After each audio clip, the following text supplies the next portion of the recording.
ഇപ്പോൾ പത്തനംതിട്ട ജനറൽ ആശുപത്രിയിൽ നിന്നുള്ള ദൃശ്യങ്ങളാണ് പ്രേക്ഷകർ കാണുന്നത്. കോന്നി താലൂക്ക് ആശുപത്രിയിൽ നിന്ന് 4 പേരുടെയും മൃതദേഹം പത്തനംതിട്ട ജനറൽ ആശുപത്രിയിലേക്ക് എത്തിച്ചിട്ടുണ്ട്. അവിടെയാണ് പോസ്റ്റ്മോർട്ടം നടപടികൾ നടക്കുന്നത്. സംസ്കാരം ഇന്നുണ്ടാവില്ല എന്നുള്ളതാണ് ബന്ധുക്കളിൽ നിന്ന് ലഭ്യമായിരിക്കുന്ന വിവരം. കാരണം ഈ മരിച്ച യുവാവിൻ്റെ സഹോദരി ഉള്ളത് വിദേശത്താണ്. അവർ തിരികെ എത്തിയതിനു ശേഷം, അവർ വന്നതിന് ശേഷം സംസ്കാര ചടങ്ങുകളിലേക്ക് കടക്കാം എന്നാണ് ബന്ധുക്കൾ നിലവിൽ തീരുമാനിച്ചിരിക്കുന്നത്. പത്തനംതിട്ട ജനറൽ ആശുപത്രിയിൽ നിന്ന് ശ്രീകുമാരൻ കൂടി നമുക്കൊപ്പം ചേരുന്നുണ്ട് വിവരങ്ങളുമായി. വിവരങ്ങൾ എന്താണ് ശ്രീജിത്ത്?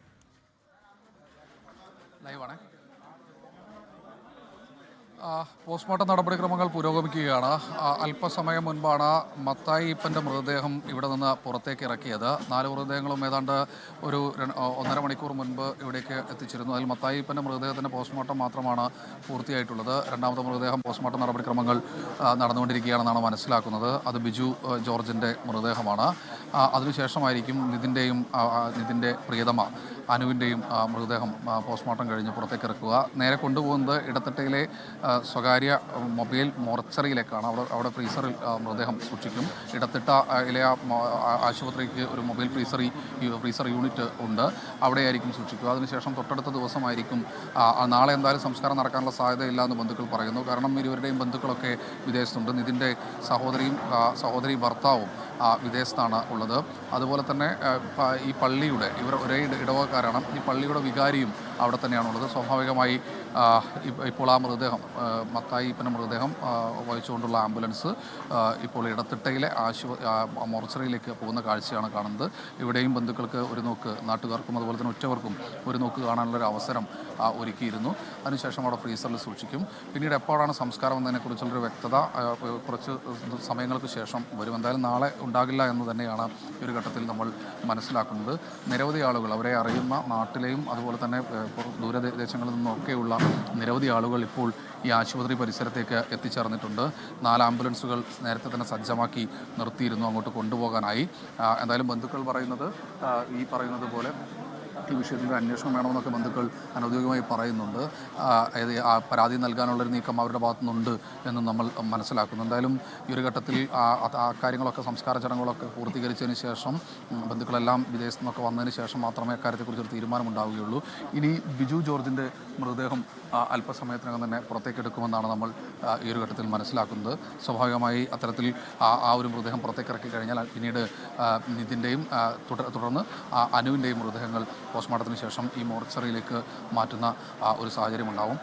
എന്തായാലും നാടിനെ നടുക്കുന്ന ഒരു ദുരന്തത്തിൽ വിറങ്ങലിച്ച് നിൽക്കുകയാണ് ജനപ്രതിനിധികളും അതുപോലെ തന്നെ ആളുകളുമൊക്കെ ഈ പ്രദേശത്ത് ഉണ്ട്. നമുക്ക് ചില പ്രതികരണങ്ങൾ കൂടി ഒരു ഘട്ടത്തിൽ തേടേണ്ടതുണ്ട് എന്ന് തോന്നുന്നു. DCCയുടെ വൈസ് പ്രസിഡൻ്റായ സുരേഷ് കുമാർ നമ്മോടൊപ്പം ചേരുന്നുണ്ട്.